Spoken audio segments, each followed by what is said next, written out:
The US Secretary of State has accused China of considering providing weapons to support Russia in the war against Ukraine. Meanwhile, the president of Kosovo says Vladimir Putin is trying to divert the world's attention away from the war by creating conflicts elsewhere. There have always been fears the Chinese could be drawn into this war. Now, after a meeting between their top diplomat and America's, a warning from the US Secretary of State that Beijing could be on the verge of sending weapons to Russia.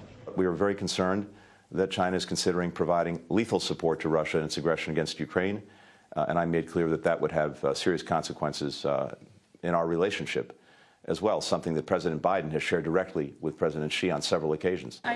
But that's not the only way this war could metastasize and spread. In an exclusive interview with Sky News, Kosovo's president warned that Vladimir Putin is actively trying to export conflict to countries like hers.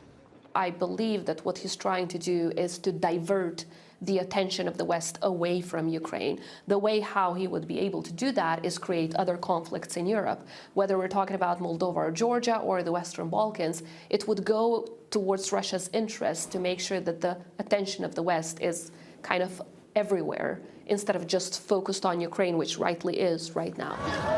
As if on cue, in Moldova, which borders Ukraine, pro-Russian politicians were rallying protesting supporters.